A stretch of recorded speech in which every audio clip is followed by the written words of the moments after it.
ছুটির দিনে পর্যটকে মুখর কক্সবাজার সমুদ্র সৈকত। এ নিয়ে কক্সবাজার থেকে আরো খবর জানাতে যুক্ত হচ্ছেন সহকর্মী ইরফানুল হাসান।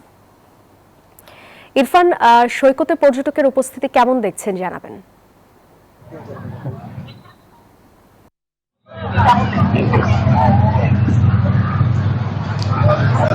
সাপ্তাহিক ছুটির দিন আজ সাপ্তাহিক ছুটির দিনে কক্সবাজার যেরকম পর্যটকের মুখর থাকে, আজকে তার চিরচাহিত যে রূপ সেটি ফিরে পেয়েছে।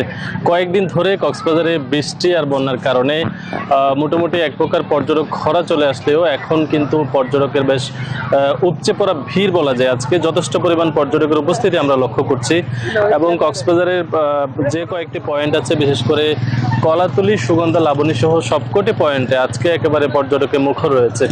বিকেলের এই সময়টাতে সৈকতের যে মনোমুগ্ধকর সৌন্দর্য, সেই সৌন্দর্য উপভোগ করার জন্য দেশের বিভিন্ন প্রান্ত থেকে বন্ধু বান্ধব, আত্মীয় স্বজন নিয়ে যারা ঘুরতে এসেছেন তাদেরকে প্রাণবন্তভাবে সৈকতে সময় কাটাতে দেখা গেছে।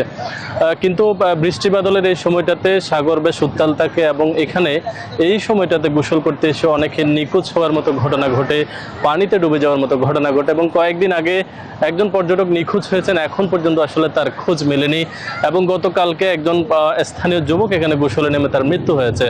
তো এখানে যারা লাইফগার্ডের কর্মীরা রয়েছেন তারা বলছেন আগত পর্যটকদের নিরাপত্তায় তারা কাজ করছেন, তবে সৈকতে নামার সময় যেখানে লাইফগার্ডে চিহ্নিত পতাকা রয়েছে সেই পয়েন্ট দিয়ে সৈকতে নেমে গোসল করার জন্য তারা অনুরোধ করেছেন। এবং কক্সবাজারে আগত যে সমস্ত পর্যটক তাদের নিরাপত্তায় ইতিমধ্যে জেলা প্রশাসনের পক্ষ থেকে একটি টিম গঠন করা হয়েছে এবং ট্যুরিস্ট পুলিশের বেশ উপস্থিতি আমরা লক্ষ্য করছি। তারা বলছেন যে কক্সবাজারে আগত পর্যটকদের নিরাপত্তায় ইতিমধ্যে ট্যুরিস্ট পুলিশ কাজ করছে এবং জেলা প্রশাসনের পক্ষ থেকে বেশ নিরাপত্তা বলয় তৈরি করা হয়েছে।